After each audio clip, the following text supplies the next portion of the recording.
So, some games on Steam look so bad that they might be good, like have some form of entertainment value. I mean, I just played Morphine and that was hilariously bad, and I enjoyed it for those reasons. So when looking at the Hatman Shadow Ward, I downloaded it and booted it up. Made by indie developer Game Mechanics, bad name, and released in mid-2016, the game looks like yet another Unity horror game. The images on the Steam page, however, look really bad, but to contrast, it has mostly positive ratings on Steam. So it has something going on there, even though it's not really a believable metric. Starting off, you were given the choice to pick either the mother or the father. For my playthrough, I chose the father. The game drops you in an elevator inside a mental ward.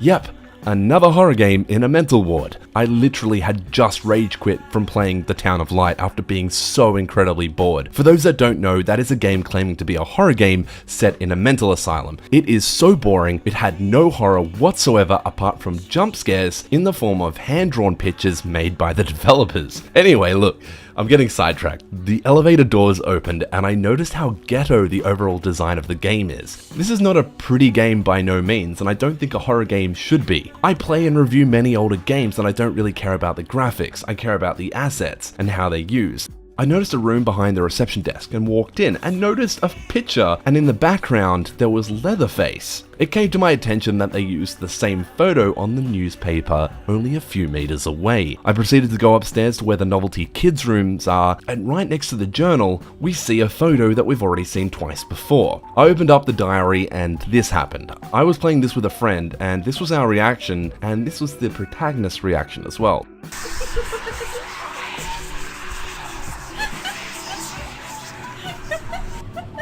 Holy! Now you have my attention. Suddenly the funhouse doesn't look very fun. Yes, we've stumbled upon yet another funny bad game.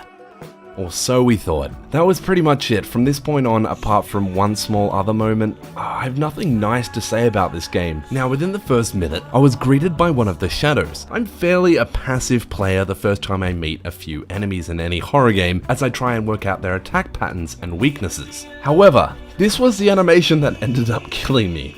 Pretty fucking scary, and look, that's fine. This was going to be a funny scarer game, we tell ourselves. It will be funny again. I find a torch and work out pretty quickly the way to get rid of the shadows is to shine your torch on them. I then start to find journal pages and make my way through the catacombs of the mental ward. This is where everything starts to blend. Assets keep on repeating themselves and I start to question if the game is intentionally bleeding rooms together. I actually have no idea, but due to how gritty and unappealing the assets are, and due to the low effort in adding variety in the game assets, nearly every room had at least two of the same assets of the previous room that you were just in. The only real way to work out the correct way to go was the blood on the floor and the walls. As you find journal entries, your daughter will read them out to you. Surprisingly, her voice acting isn't too bad in comparison to the father, but we did find a few glitches with the journal, whereas different audio logs would read out different visible journal entries. I also noticed in one of the audio of the journal entries that they recorded it at another time and the aircon had been left on. The audio on the other ones are perfect, clear, and precise. The audio in this one had a constant rumble in the background. It sounds like she had done a bad take in the studio and then they had to quickly re-record it at his house using a different mic and forgetting to turn off the aircon. I know that's a minor thing, and one could argue that different journals entries warrant a different tonality and different recording of that day, but when all the other recordings are recorded on the same day, a consistency issue was apparent.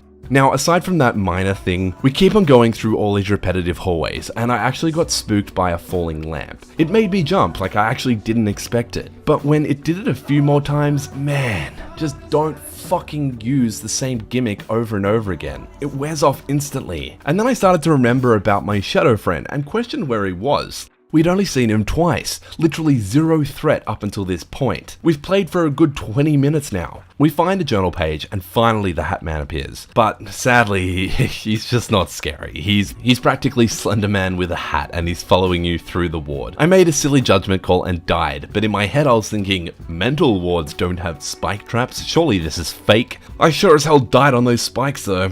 But anyway, it loaded me back being all the way at the start, when all I'd previously been doing for the last 20 fucking minutes was walking around in the same fucking rooms picking up the same fucking journal entries that didn't really do anything, meanwhile very occasionally dealing with these Slenderman type ghosts. Yeah, nah, I ain't gonna fucking waste my time. It's quite clear that this is a game made for YouTubers to play and kids to buy.